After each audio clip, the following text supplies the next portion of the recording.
Laodicea, are you hot or cold?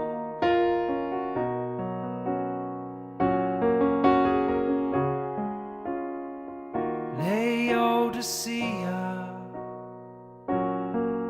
no, you're just lukewarm.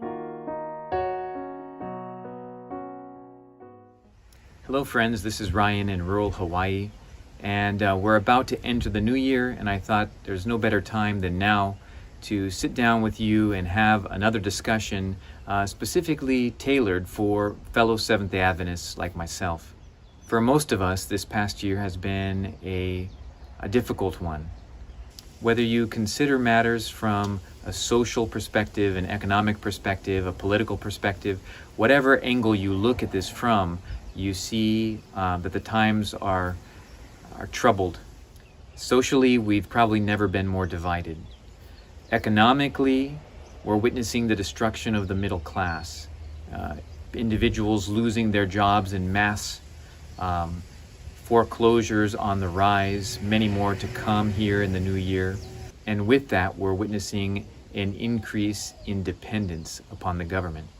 No matter which angle you look at it from, you can't help but sense that a storm is coming. The following statement from Ellen White has never been more true. The present is a time of overwhelming interest to all living. Rulers and statesmen, men who occupy positions of trust and authority, thinking men and women of all classes, have their attention fixed upon the events taking place about us. They are watching the strained, restless relations that exist among the nations. They observe the intensity that is taking possession of every earthly element, and they recognize that something great and decisive is about to take place, that the world is on the verge of a stupendous crisis. As Seventh-day Adventists, we recognize that what we are approaching is the final scenes of the great controversy between Christ and Satan. And yet, oddly enough, as the world is changing rapidly around us, it seems that we're hearing less and less from our own leaders. What words of warning are we hearing from the average Seventh-day Adventist pastor or conference leader? Well, if you live in the Pacific Union Conference like me, chances are you're hearing nothing. All I hear is compliance. Comply with this, comply with that. When everybody gets vaccinated, then we can open up the churches. But what about what's taking place behind the scenes? What about what's being set up and what will come in as a result of all of this, these changes? What about all the freedoms that we're losing, the liberties that are gone probably forever?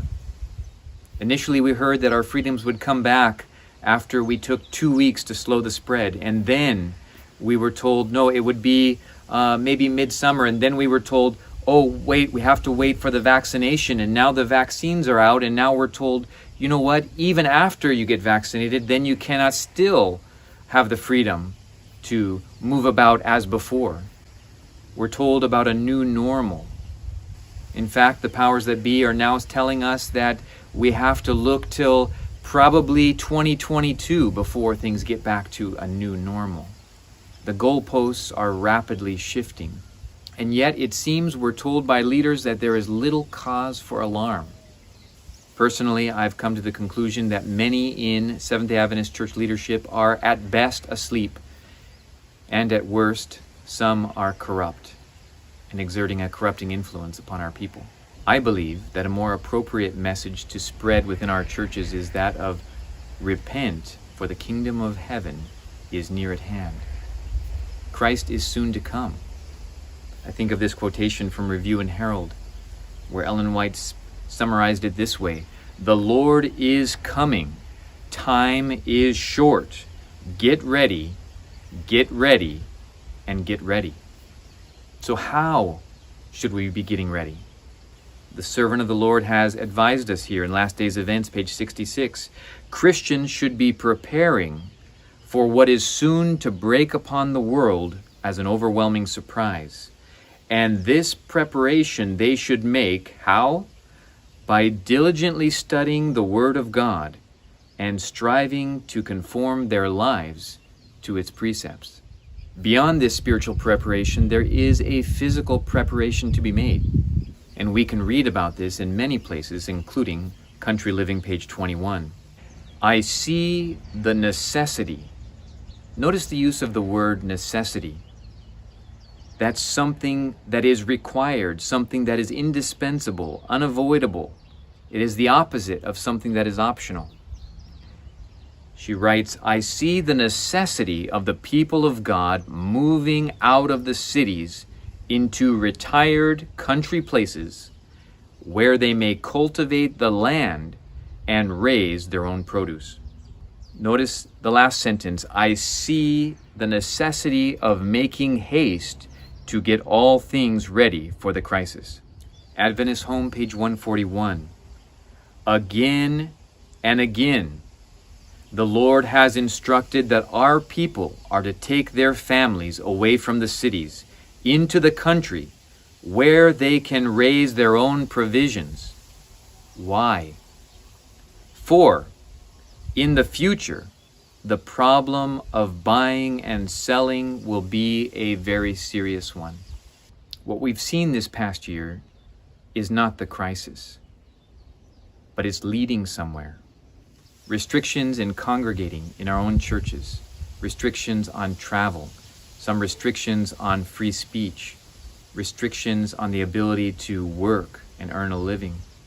I find it startling that within our own church pulpits you hear very little about the impact of these restrictions or these losses of liberty and where this is headed. I am often puzzled by Seventh-day Adventists who have erroneous and strange views that as we approach and get right up to the mark of the beast crisis, that at that point somehow they're either going to just flee from the cities into the mountains and that where God will provide for them, or that shortly before this, when they see it coming, they're going to move and relocate to the country just a short time before the major crisis hits.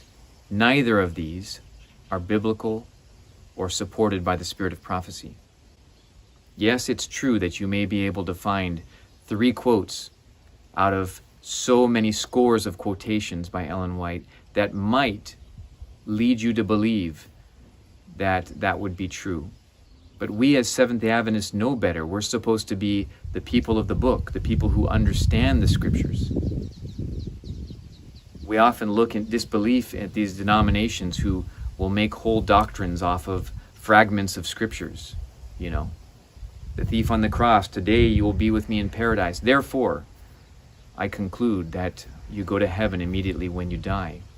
Contrary to the fact that the testimony of Scripture throughout, from Genesis to Revelation, does not support that conclusion regarding the state of the dead. And yet, the main body, for example, of Ellen White's writings on preparation for the end times tell us that long ago we were to take our families out of the city and relocate to the country. And yet somehow we're waiting for the end time crisis to emerge, and then we're going to make a last minute move to the country. Where are you going to go at that time? How are you going to build or establish a place? If you buy a place that's already built, how are you going to have the skills necessary to raise your own food? How are you going to improve the soil?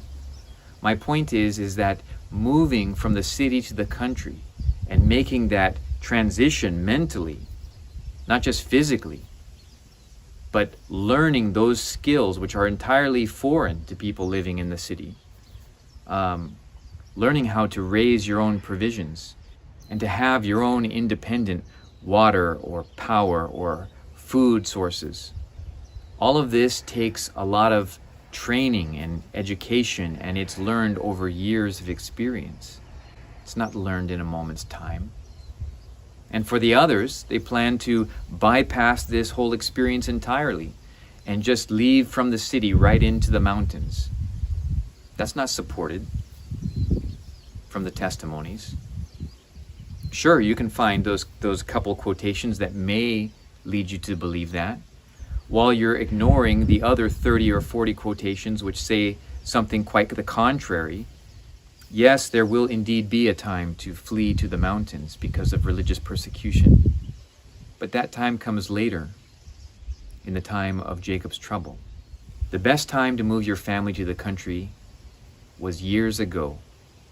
Unfortunately, some are unaware of God's plan for his people, to protect his people from the troublous times that are to come, largely because they haven't read the spirit of prophecy, possibly because they've chosen to disregard the writings that they have read, or thirdly, because our pastors refuse to communicate with their flocks on the subject.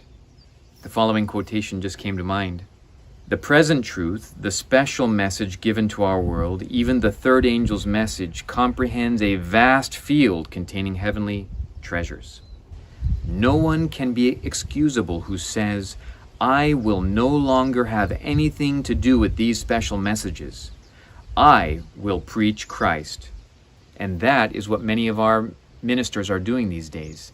They're going to say, I'm not going to teach Bible prophecy. I'm not going to teach last days events.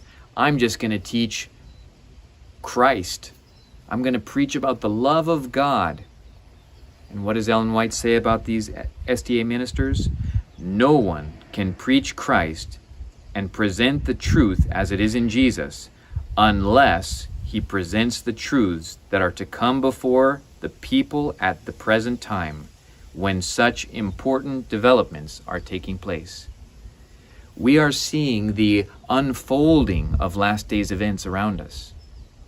And yet we have unfaithful ministers who are just going to preach about the love of God, a message you could hear in any church in this land, any Sunday church, a message devoid of anything uniquely Seventh-day Adventist. So we spoke about one of the important purposes of moving our families out of the cities was so that we could grow our own provisions. For in the future, the problem of buying and selling will be a very serious one. Ellen White warns us in the book Prophets and Kings. She says here that human laws will be made so stringent that men and women will not dare to observe the seventh-day Sabbath. We're talking about the mark of the beast crisis that's coming in the future. That laws will be made very stringent so that people will not dare to keep the seventh-day Sabbath holy. What is it that will deter them especially? For fear of wanting food and clothing, they will join with the world in transgressing God's law. God has foreseen the trouble to come, and he has tried to prepare his people so that they would not be in a position where in the last days they would be sorely tempted because of a fear of lacking food and clothing. And so he's warned his people to move ahead of time out of the cities, away from dependence and to the independence of the country, where we can grow our own provisions, make our own power, have our own water. But some won't listen. And in the future, they will be placed in a difficult place. They'll be placed in a position where they will fear wanting food and clothing for their families. Imagine being in the dead of winter, and the snow is falling around, and you don't have clothes for your children, and you don't have food to feed them. Imagine the temptation that those souls will have. They know what is right in the mark of the beast crisis. They know which side is truth and which side is error. But it says here that many will cross over and go with the world solely so that they can have food and clothing. Well, what kind of a concern would that be if you lived on 10 acres and you produced your own food and you were independent and you were out of debt and you had what you needed? You would be much stronger to withstand that kind of temptation. You know, this past year it's gotten much harder to relocate to the country. As the lockdowns have hit the major cities of the world, there have been massive migrations of people out of the cities and into suburban and rural areas. And with that exodus has come a major increase in the demand for country property. Here in rural Hawaii, I watch closely the real estate market, and I see properties being priced outrageously, and yet I see them sold in very short periods of time. People are moving out and away and trying to escape the craziness of the cities, the rioting, the violence, the unemployment. It's interesting to me that these large populations of people, many of them see this and are making the move, and yet they don't have the light that we have. What about us? What about Seventh-day Adventists who know better, who should know better? In the book Testimonies for the Church, Volume 5, Ellen White writes, "The work which the Church has failed to do in a time of peace and prosperity, she will have to do in a terrible crisis, under the most discouraging and forbidding circumstances." This is true of all phases of the work that we do as Seventh-day Adventists. It's only going to get harder with time. And if it's hard for you, then do it hard. But by God's grace, get it done. The servant of the Lord tells us, serious times are before us, and there is a great need for families to get out of the cities into the country, that the truth may be carried into the byways as well as the highways of the earth. Much depends upon laying our plans according to the word of the Lord, and with persevering energy carrying them out. More depends upon consecrated activity and perseverance than upon genius and book learning. All the talents and ability given to human agents, if unused, are of little value. A much greater factor in your success in anything, including moving your family out into the country, is a persevering energy and a determination. 12 years ago, I was studying on the campus of Southern Adventist University. And my wife and I were sort of blindsided by this message. It came out of nowhere, and God convicted us strongly that He wanted us to heed the counsel and move to the country. And we prayed for God to show us where He wanted us to go. It meant giving up educational pursuits that were very important to me, but we made the determination that it was the right thing to do, that God was calling us. God had a plan for us. In the months that followed, while we sought God's will as to where to go, this place versus that, we did everything within our power to prepare ourselves. We began to study, got books from the library, purchased books on Amazon, began to watch YouTube videos, began to learn a new way of life, a way of life of independence, of self-reliance, really of God-reliance. We didn't wait for the whole plan to come into clear view. You work with what you have. We began to get out of debt. We began to save money. We began to do everything within our power. 11 years ago this week, we landed on this island with not much more luggage than the average tourist. We were free of debt, and we had 6 months of living expenses and a place that God had providentially opened up for us to stay rent-free for a short time. By faith, we accomplished the impossible. We found and purchased a piece of country property with virtually no money of our own. We carved out a homestead out of the jungle. We built a home. We planted orchards, gardens. We installed solar and rainwater harvesting systems. And we worked aggressively nearly every day to establish and to pay off that home. Within 6 years of coming to the island, we owned that home and property free and clear. While everybody else was out surfing and snorkeling and having a good time, we had our mission before us, and we worked to establish a place as God has outlined. God led us step by step, even though we were without resources on our own. We never had a traditional loan. Everything we did step by step, by faith and with small loans here and there, paying them off as quickly as we could. And God blessed us, and He enabled us to accomplish miracles in a short period of time. Approximately 8.5 years into our journey here on the island, God allowed our home to be destroyed as part of a natural disaster. Everything that we had, earthly speaking, was bound up in that property, and that was our place for the future. And rather than everything being taken away at once, our place was nibbled away at by lava, day after day, week after week, for months, until it was eventually all lost. For us, we lost not just a house, or just 8 years of labor, but we lost our entire way of life. It was the tragedy of our lives.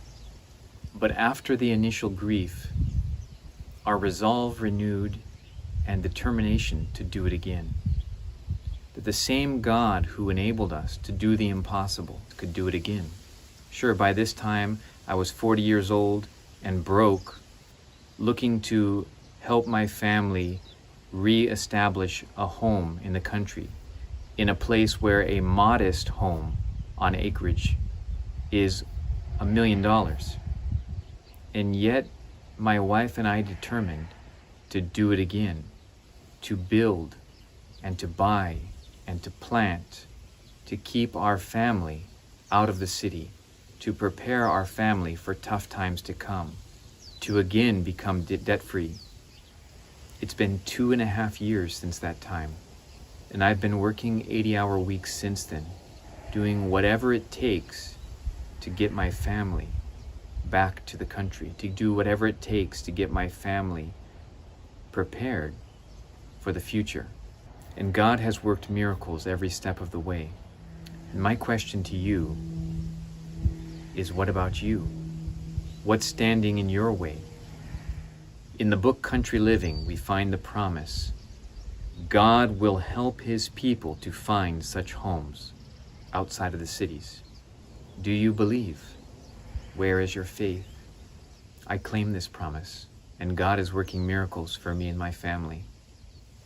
In Prophets and Kings, we read the following: when God opens the way for the accomplishment of a certain work and gives assurance of success, the chosen instrumentality must do all in His power to bring about the promised result.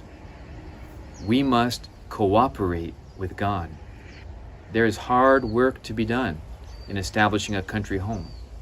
And for those of you who are fortunate to have heeded the counsel and you have a country home, I remind you that country living is not country location. You also need to work tirelessly to create independence for your family, to seek freedom from debt, to grow your own provisions. There are so many Seventh-day Adventists that I see that have a nice place in the country and they're growing a few tomatoes. Friends, it's time to get serious. It's time to be serious about growing your own provisions. Thinking about that quotation, that the chosen instrumentality must do all in His power to bring about the promised result, reminds me of this story of Joshua and the quotation from Patriarchs and Prophets, page 509. It tells us that Joshua had received the promise that God would surely overthrow the enemies of Israel. Yet he put forth as earnest effort as though success depended upon the armies of Israel alone. He did all that human energy could do, and he cried in faith for divine aid. The secret of success is the union of divine power with human effort. Our efforts at best are feeble, and yet we must do the maximum that we can possibly do. And that little, combined with all of God's strength, is enough. That's why I don't work 40 hours. That's why I don't quit working on my gardens when the sun goes down.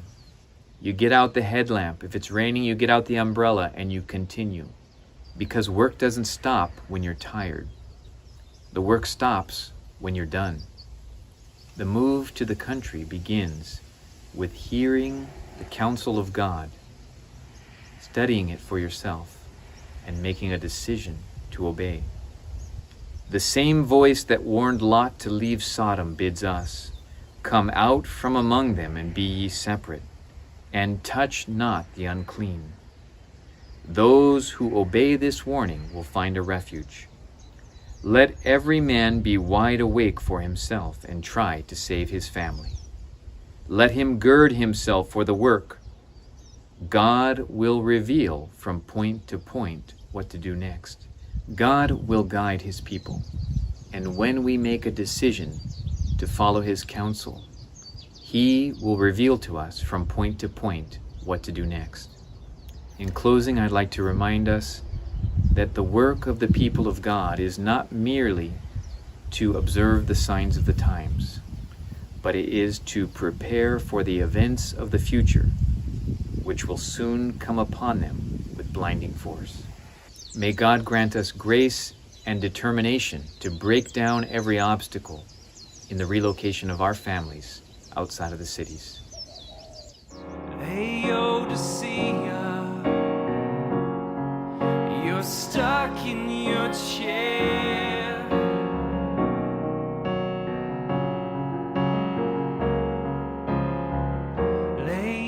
Laodicea, what's keeping